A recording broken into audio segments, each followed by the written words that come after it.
Cap sur le sud-ouest avec l'arrivée dans la ville de Gawa du chef de l'État.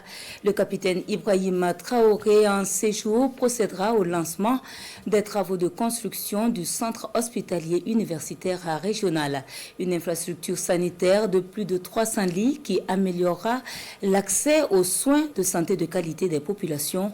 Et avant cette activité prévue pour demain 30 novembre, il s'est entretenu cet après-midi avec les forces vives de la région sur les questions de développement socio-économique.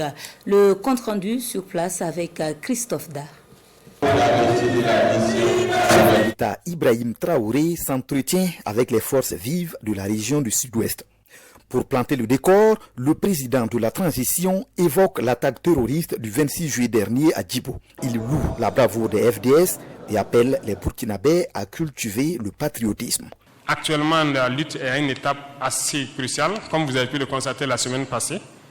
Voilà, l'ennemi veut montrer sa capacité de nuisance en pouvant se rassembler et mener des attaques d'envergure.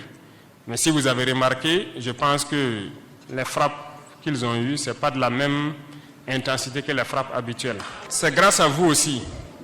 C'est parce qu'on a pu acquérir aussi des missiles plus puissants qui peuvent faire plus de dégâts. Et c'est pourquoi on invite les gens à continuer à contribuer. Plus on contribue, mieux on les traite et puis on finit vite. Donc je compte sur vous, parce que si vous décidez cette fin du mois, par exemple, chaque Burkinabé décide de donner 1000 francs, fin décembre, chaque Burkinabé décide de donner 1000 francs. En janvier, on peut ajouter une prime au VDP et puis acquérir beaucoup plus de missiles encore. Le chef de l'État explique aussi aux forces vives du Sud-Ouest sa vision du Burkina Faso. Il écoute ensuite leurs préoccupations. Elles portent principalement sur les infrastructures routières, l'éducation, l'agriculture, la santé, l'orpaillage, les activités génératrices de revenus pour les jeunes et les femmes.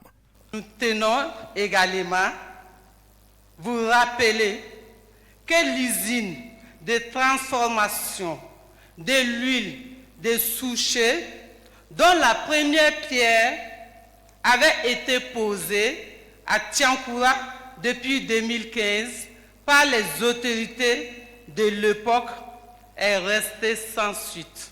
Monsieur le Président, nous espérons que votre prochaine visite dans la région du Sud-Ouest sera pour assister au démarrage effectif de réhabilitation du tronçon Banfora-Gawa.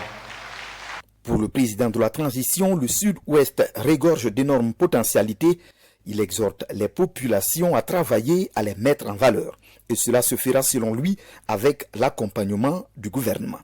On ne pourra rien réaliser. On va rester dans cette boucle-là infernale. C'est dans ça qu'on nous a maintenus depuis des années. Il faut que ça change. Il faut qu'on arrive à produire. Et c'est possible. C'est bien possible. On a toutes les ressources à notre disposition. Donc, on va accentuer ce volet-là. Cette première sortie du capitaine Ibrahim Traoré dans la région du Sud-Ouest est consacrée au lancement des travaux de construction du centre hospitalier régional universitaire de la région. Le chef de l'État procédera ce jeudi 30 novembre à la pose de la première pierre de l'infrastructure à Gawa.